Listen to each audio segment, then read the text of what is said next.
Good afternoon, boys and girls of class 9. Alright, so today we'll begin the new chapter in biology. It's chapter number 4, that is flower. Right, so flowers are the most attractive and the most important part, right, of a plant.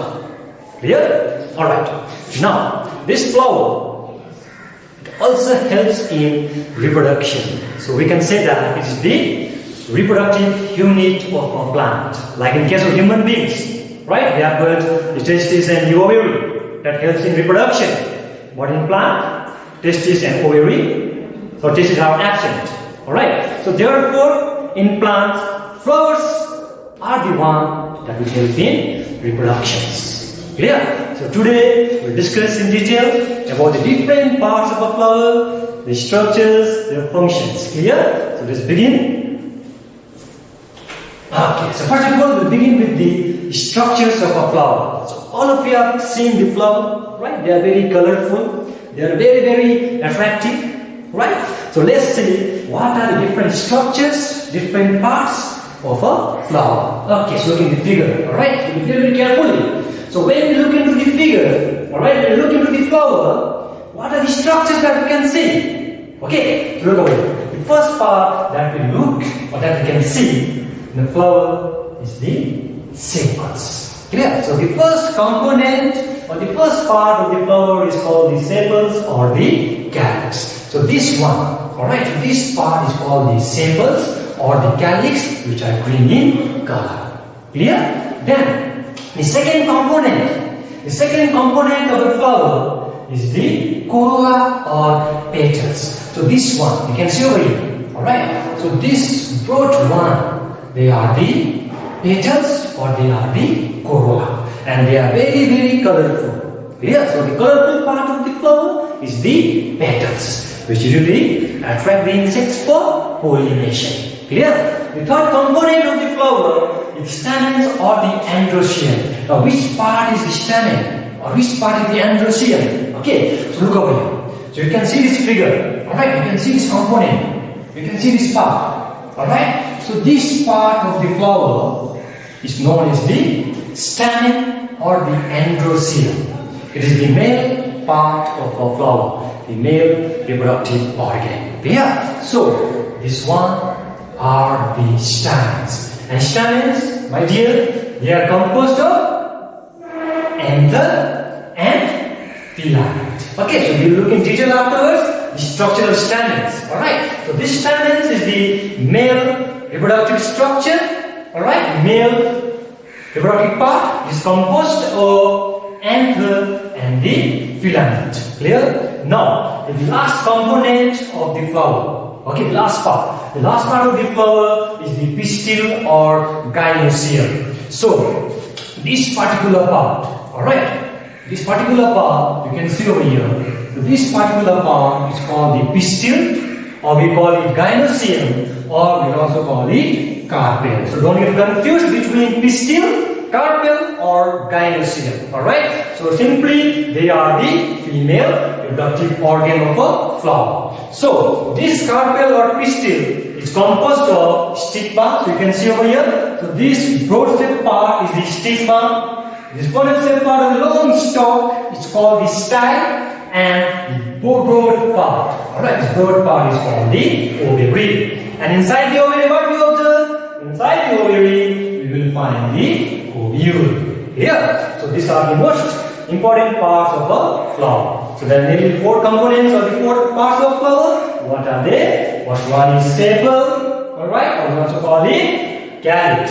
The second one is petals, or we call it corolla. The third part is stamens.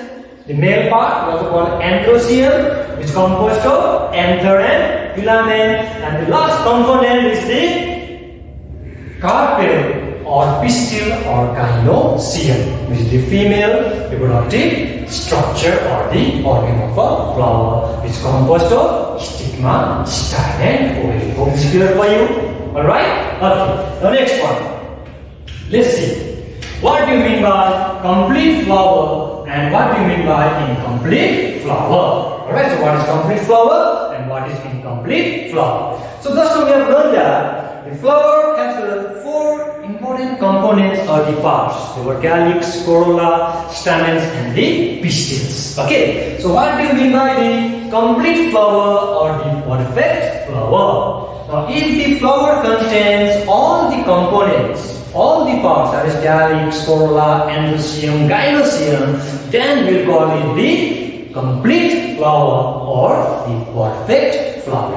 If any one of the component is missing, alright, in a flower, if any one of the component is missing in a flower, then that flower will be known as incomplete flower or imperfect flower. If any one of the parts, alright, if it is missing, then we call it incomplete flower. So what is complete flower? If all the four components, that is calyx, corolla, androecium, and gynoecium are present in a flower, we call it perfect. But if any one of the component, if any one of the parts, if they are missing in a flower, then we call it incomplete flower or imperfect flower. Clear? Next one. Now, what are the essential and the non-essential parts of a flower? Okay, so what is essential part of a flower and what are the non-essential parts of a flower? Essential parts means those parts which are directly involved in the process of fertilization. Alright, that will directly help in fertilization. And what is fertilization? The fusion of gamete. Which gamete? Male gamete and female gamete. And in case of flower, which is the male gamete, pollen grains, right? And female gamete, the ovules, what is from ovary. Okay, so essential parts means those parts which are directly involved in fertilization, and non-essential parts means which will simply help in the process of fertilization. They are not directly involved in fertilization, but they will help in the process of fertilization or reproduction. So let's see which parts are essential and which parts are non-essential. So first one, essential parts. Alright, they are directly involved in production, they are directly involved in fertilization. And what are those parts? Those parts are stamens and pistils. Clear? So stamens and pistils are the essential parts of a flower. Remember, stamens, they are composed of what? Anther and filament. Clear? Anther will help in the formation of pollen grains. And pistil, they are composed of stigma, style, and ovary. So they are directly involved in reproduction, so they are called essential part of a flower. And what are the non-essential part? I told you that they will simply help in the process of reproduction. They are not directly involved. Alright, so what are those parts? Simply, those parts are sepals and petals. Alright, sepals and petals are for the non-essential parts of a flower. Clear? Sepals, they are usually green color. Alright, they will protect the flower in the bud stage, in the young stage. Clear? So they will protect the flower in the bud stage.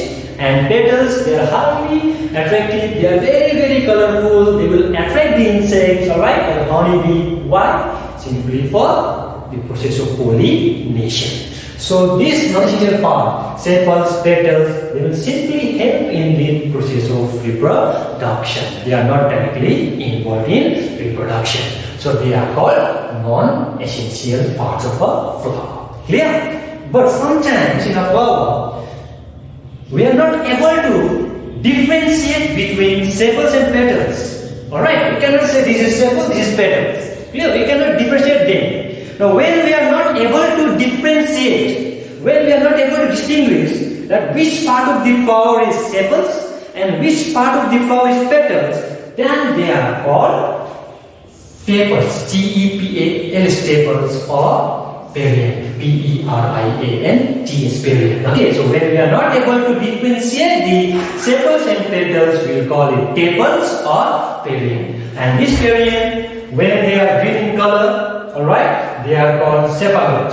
Okay, so when perianth is green like sepal, they are called cephaloid, and when it is non-green, it is called petaloid. Clear this one? So what is perianth?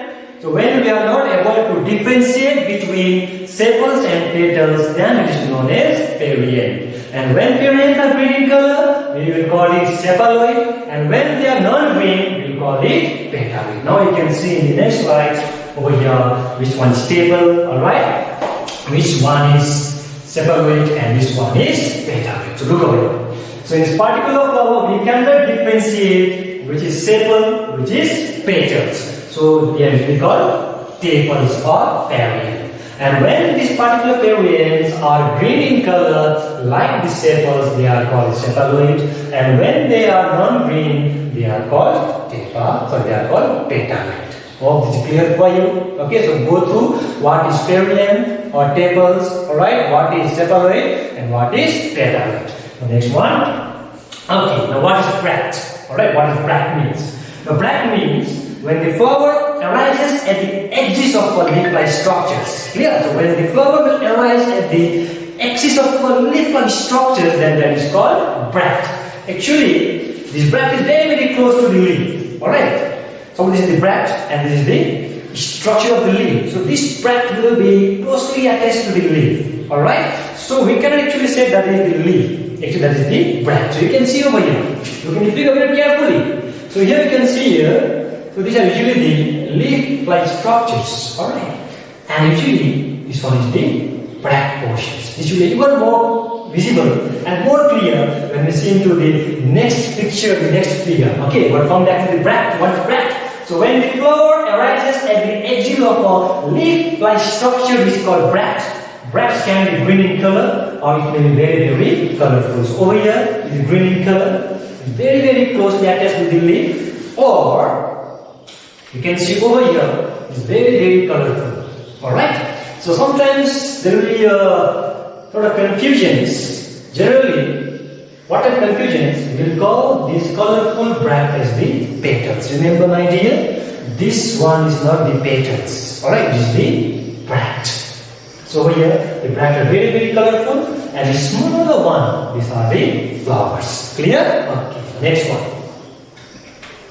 What is nectaries? What is nectar? Alright, because we know that the insect like honeybee will simply visit the flowers to mainly grab the nectar. Right? So what is nectar? So nectar is a sugar-rich liquid produced by the plant in a gland or by the cells of the nectaries. Okay, so what are nectaries? They are the cells, alright, which will produce the nectar. And what are nectar? It's a sugar-rich liquid which are produced by the plant. Alright, they are produced by the plant by special cells of the nectaries. So now we will see that particular cells or the glands which will produce the nectar. So you can see the flower over here. Alright, so look carefully. Alright, this is the diagrammatic section of flower. So over here you can see the presence of nectar gland. Alright, so over here.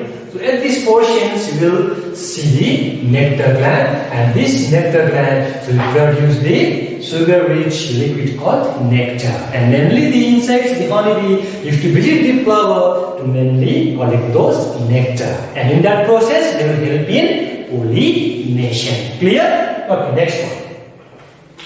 Now we'll talk about sexuality in flowers. Alright. So when we talk about sexuality, remember the two most important terms, androecium and the gynoecium. Clear? The male and the female reproductive organs of a flower. Clear? So when you talk about sexuality, remember those two structures, the male reproductive structures and the female reproductive structure, the stamen and the pistil. Okay, so first one, we talk about the bisexual flower. So what is bisexual flower? Okay, bisexual flower means when the flower contains both the stamens and the carpels. Alright, so when both stamens and carpels are present in a flower, we will call it bisexual flower. Example is hibiscus, spinorose. Alright, second one, uni. Uni means one, single. Alright, so the flower may contain stamens or it may contain only the carpels. So when the flower contains only stamens or only carpels, then that type of flower is called unisexual flower. Because uni means what? Uni means one. Clear? So bi means two. So in bisexual flower, both the stamens and the carpels are present, and in unisexual flower, only one of the reproductive organs are present, either stamens or either carpels are present. Clear? Next one. So, in unisexual flower, if they contain the stamens, if the unisexual flower, if they contain only stamens, then they are called staminate flower. Clear what they are called? They are called staminate flower. And when the unisexual flower contains carpels, or when they contain only pistils, they are called pistillate. Okay, so when unisexual flower contains only stamens, they are called staminate. And when the unisexual flower contains the carpels or pistils, they are called pistillates. So remember what is bisexual flower and what is unisexual flower. And similarly, remember what is staminate and what is pistillate. Just break the word. Staminate, stamates, pistillates, pistil. Clear? And sometimes what is that? When both the male and female reproductive organs are absent, alright, then that type of flowers are called neuter flower. N-E-U-T-E-R. Neuter flower means those flowers which are without stamens and without pistil. Example is the ray floret, so sunflower. So you can look over here what the ray floret means. Look over here. This is the diagram of sunflower. You can see over here. Alright. So just focus into the flower sections over here. You can see over here those yellow color radical structures of the part which is called the ray florets. And this one is without the male and female reproductive organs. Clear? Okay. The next one. Now we will talk about the general description of the floral parts. Now what are the floral parts? They are calyx, corolla, stamens and pistil. Alright, so we will talk about these parts one by one. So first of all, let's talk about the calyx or the sepals. Now which part is calyx or the sepals? So look at the figure. Alright, look at the picture. So this green parts, can you see over here? So these green parts are the sepals. Alright, also called calyx. So calyx or sepals, they are usually green in color. Clear? Now, what is the function of calyx or the sepals? Look over here. So these calyx or sepals will protect the flower in the bud stage. Okay, in the young stage or in the bud stage, these particular sepals will cover the flower or the bud and provides protections.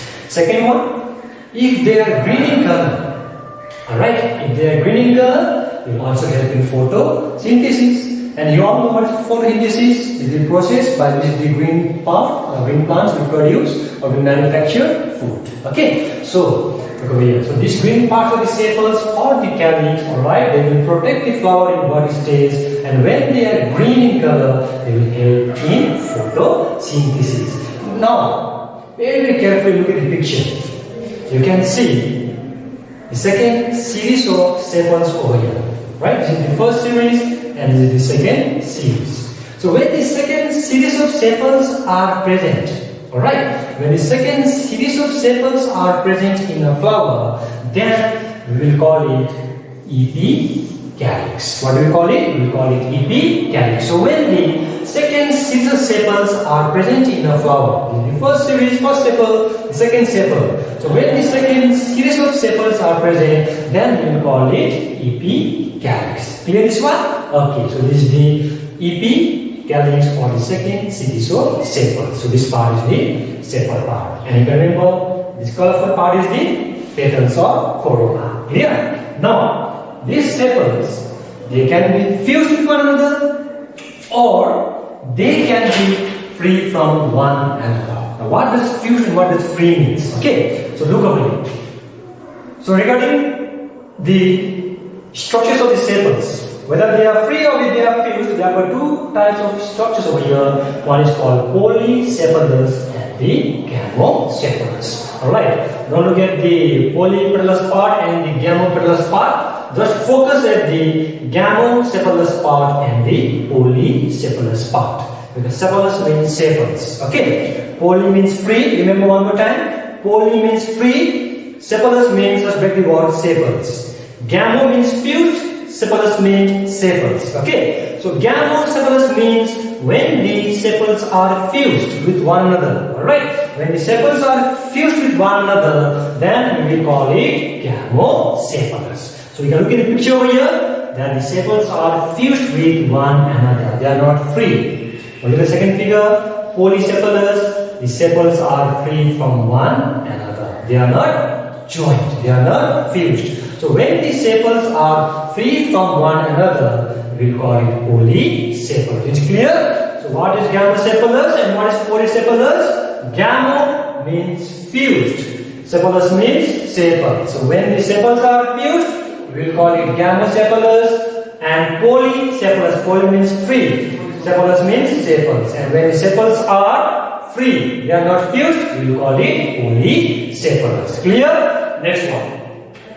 Corolla or petals, the second component of a flower. Now petals are very colorful.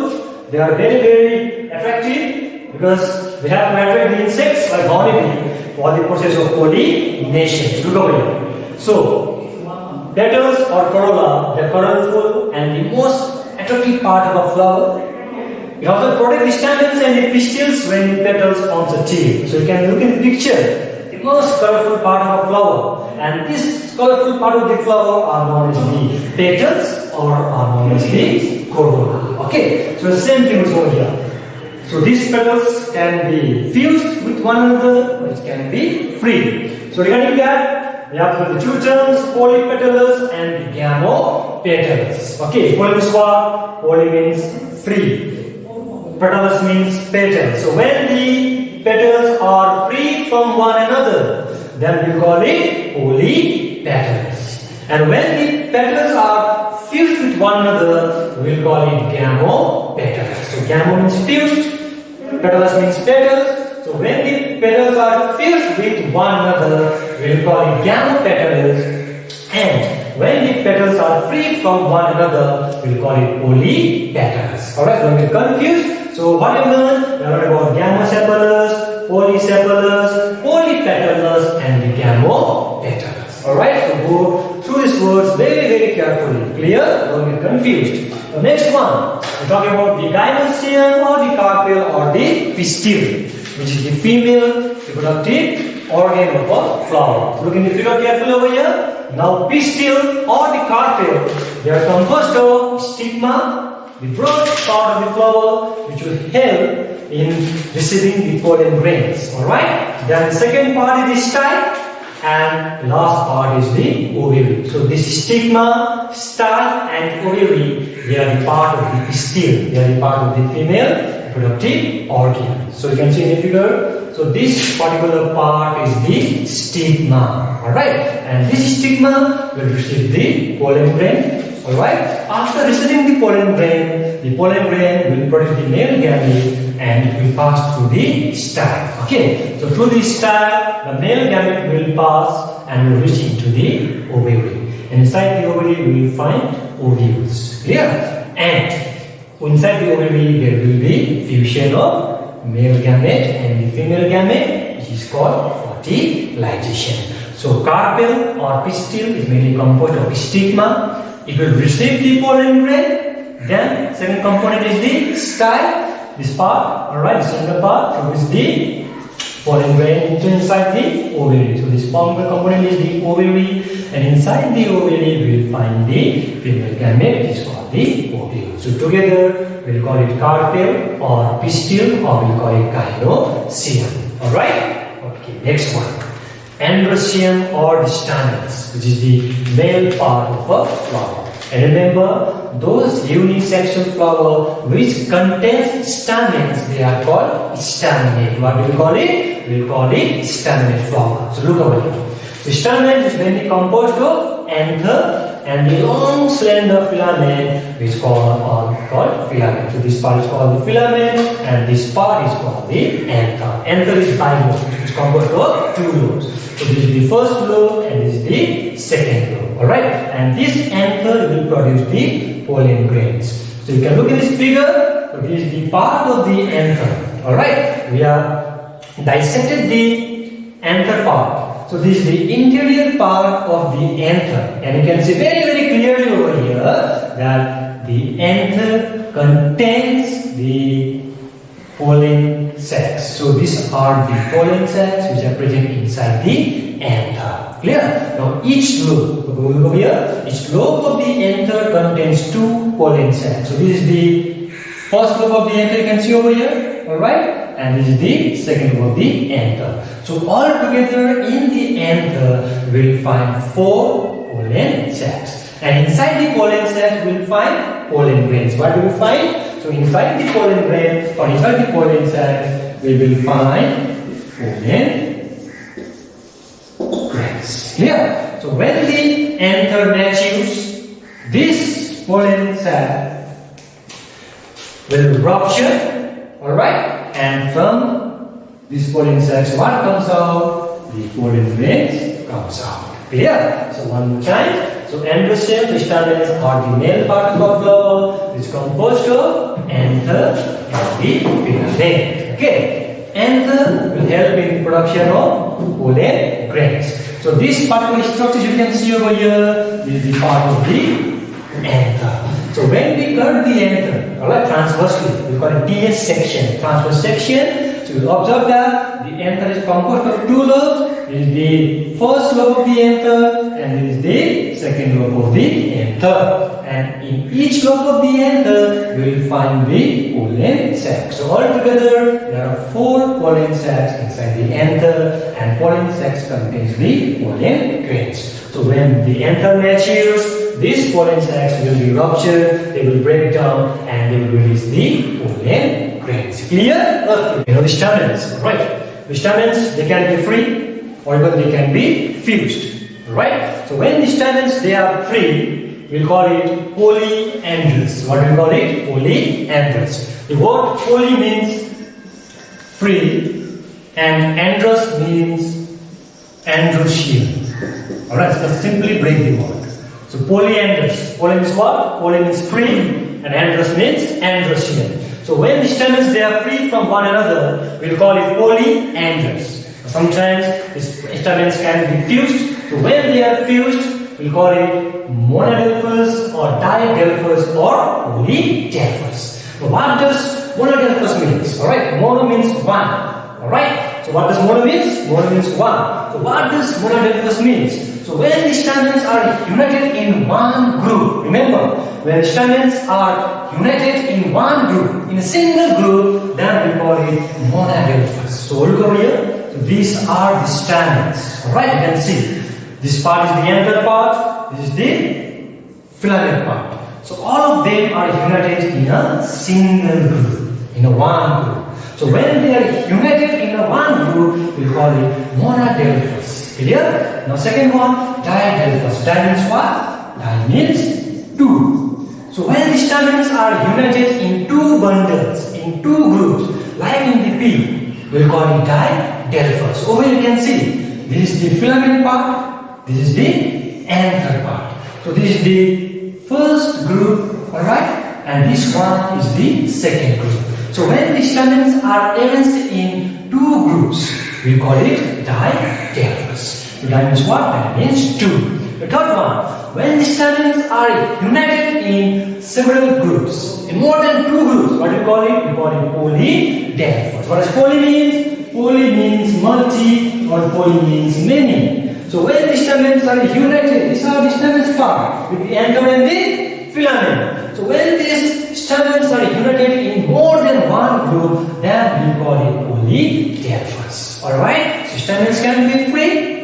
When they are free, we will call it polyandrous, or when they are in fused state, they can be either in monadelphous state, or in didelphous state, or in polydelphous state. Clear? Okay, now, here we have finished the general description of the floral parts of flower. We are talking about calyx, corolla, stamens, and the pistils. Now, we'll simply look into the structure of the stamens and the carpel. Now, you should answer the structures of the male and the female reproductive part of a flower. We are discussing.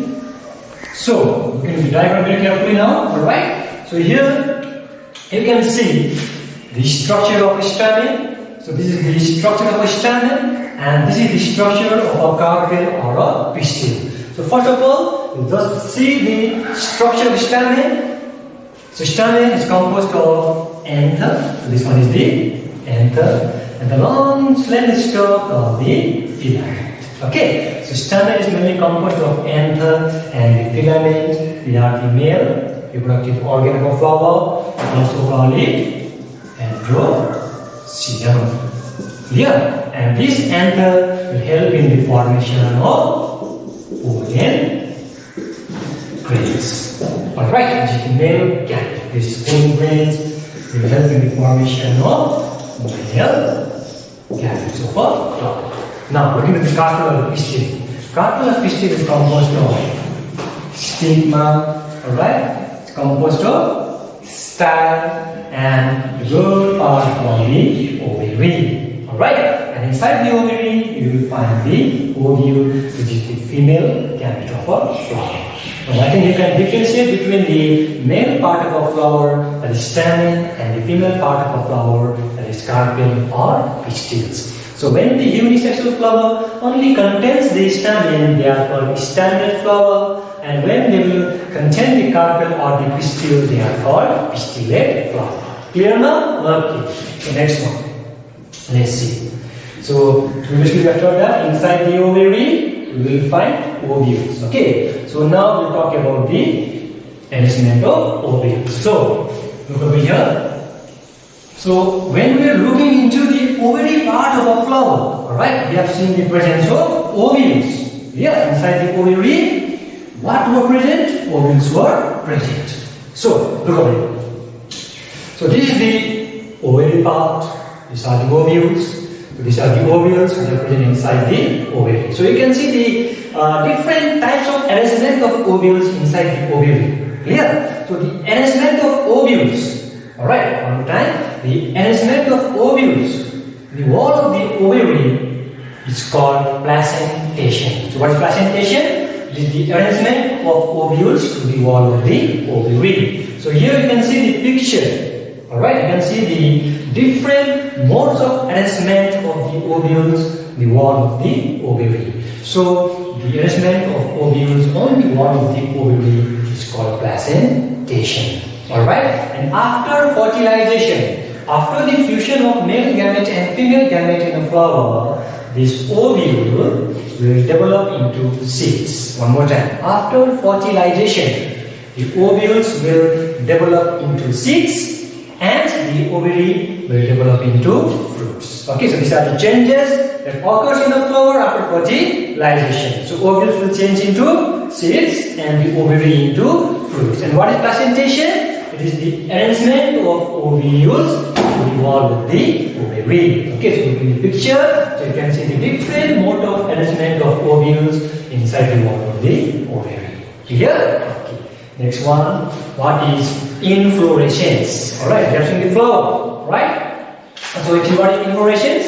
Inflorescence is the mode of arrangement of flowers on the axis of a plant. Alright, so whenever the flowers are present on the axis of a plant, we will call it inflorescence. And there are different types or different modes of inflorescence. You can look in the picture here. Alright, so you can see the different mode of inflorescence over here. This is the different mode of arrangement. It's called mixed inflorescence. Not to go in detail, just look at the figure. Okay, so these are the different modes of arrangement of a flower on the plant axis. Alright, so this is called inflorescence. So here in the picture you can see the different types of inflorescence. So what is inflorescence? It is the arrangement of flowers on the axis of a plant. Alright, so now what you will do? Go with the description sections, and in the sections we will give the solutions for chapter number 1, alright, for 2, and for the chapter number 4. Go to the descriptions, alright, go to the solutions, alright, all the answers are there.